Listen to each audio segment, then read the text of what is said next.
This video is for educational purposes only. It does not constitute investment advice. Stock market investments carry risks. Viewers must conduct their own research. बिस्मिल्लाहिर्रहमानिर्रहीम। Standard capital securities scstrade.com। Pakistan में बहुत सारे कुदरती वसाइल हैं और अब यह है कि सरमायाकारी की बहुत अशद ज़रूरत है। हम बहुत ज़्यादा बात करते हैं रिकोडिक की।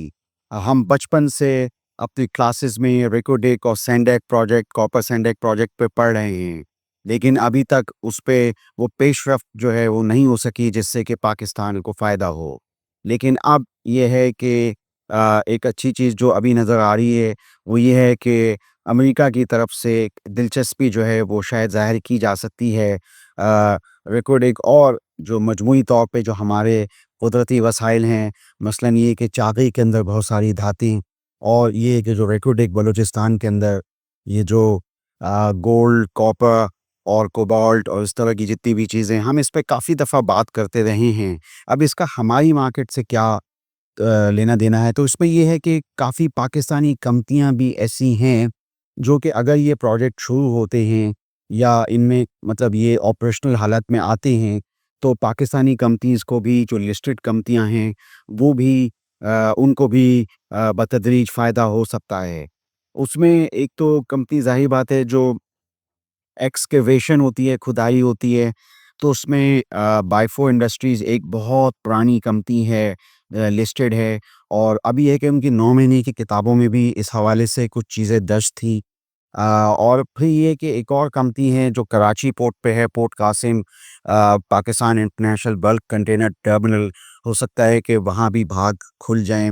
जो एक ख़बर बहुत अहमियत की हामिल थी, जो कि मैं अभी आपको आगे चल के बताऊँगा पीआईबीटीएल के हवाले से। मगर ये है कि ये वाला मामला है पाकिस्तान के जो नेचुरल रिसोर्सेज़ या उनकी एक्सपोर्ट, तो उसका जो कन्वेयर बेल्ट है वो मौजूद है पीआईबीटीएल के अंदर, पोर्ट कासिम के अंदर।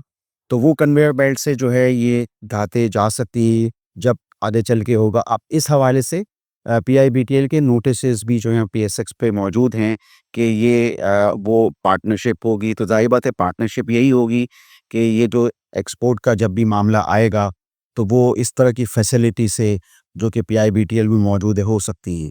अगर हम वैसे पीआईबीटीएल को मजमूई तौर पे देखें तो ये रिचर्ड बे कोल, यानी साउथ अफ्रीका का जो कोल है वो इंपोर्ट के जो जहाज़, बड़े मदर वेसल्स लगने की गुंजाइश है वहाँ पे, यानी जो जेटी है और एक साथ 2 बड़े जहाज़ मदर वेसल्स जो हैं वो लग सकते हैं।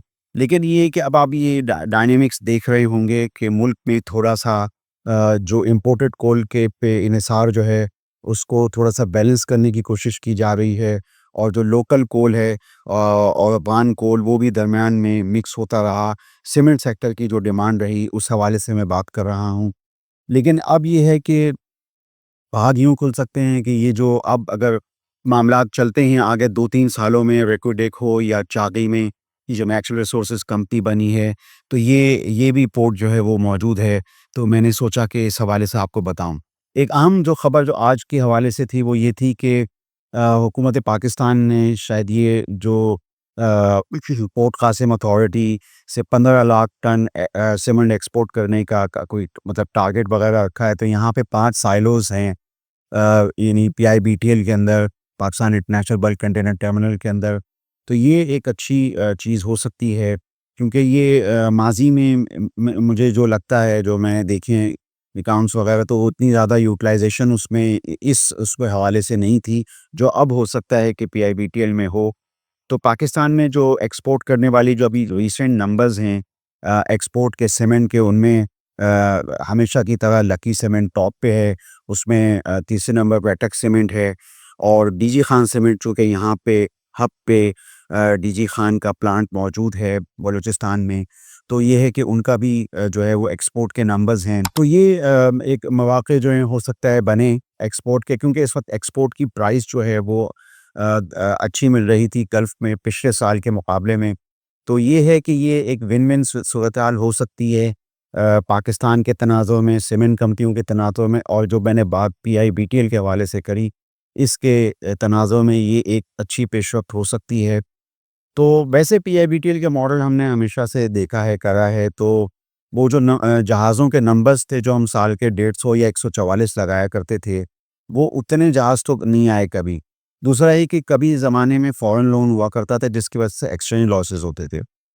अगर फ़र्ज़ करिए कि अब एक्सचेंज लॉसेस नहीं होते और अब उस फ़ॉरेन लोन उस तरह का ना हो, तो ये एक मज़बूत पहलू है पीआईबीटीएल के ईपीएस यानी अगर हम वैसे नीटी-ग्रिटी की बात करें कि भाई ईपीएस कितनी आती है और कभी कोई डिविडेंड भी होगा या नहीं होगा, तो हो सकता है कि अब आगे आने वाले क्वार्टरों में कोई कैश फ्लोज़ की ऐसी सूरत-ए-हाल बने कि ये चूँकि मैंने पिछले साल की किताब में ये बात नोट करी थी कि सूरत-हाल बन सकती थी, लेकिन इस साल, इस फ़िस्कल में जो अभी ख़त्म हो जाएगा जहाज़ों की वो आमदरफ़्त जो है मुझे उस तरह नज़र कैलकुलेशन में नहीं आई जो हम वैसे मॉडल वग़ैरह में करते हैं।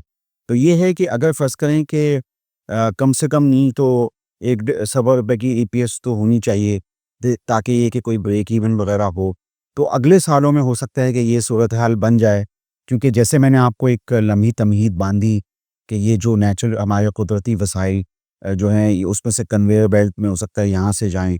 और दूसरा ये कि ये जो मैंने जो ये पहलू बताया जो प पो पोर्ट कासिम अथॉरिटी वाला, तो इस तरह की चीज़ें जो हैं वो इस एंटिटी में हम देख सकते हैं। तो मैंने ये अमेरिका की सरमायाकारी पाकिस्तान में रिक्रूटिंग में हवाले से बात करी मजमूई तौर पे और फिर मैंने 2 कंपनियाँ लिस्टेड बाइफो और खुसूसी तौर पे PIBTL Pakistan international bulk container terminal पे बात की। आप स्टैंडर्ड कैपिटल सिक्योरिटीज़ के चैनल को सब्सक्राइब कीजिए, हमारी मालूमात पर गौर कीजिए। आपका शुक्रिया। For more details, call us today at 111-111-721. Open an account with Standard Capital Securities. Start investing in your financial future. Talk to our experts and get access to exclusive market research and much more.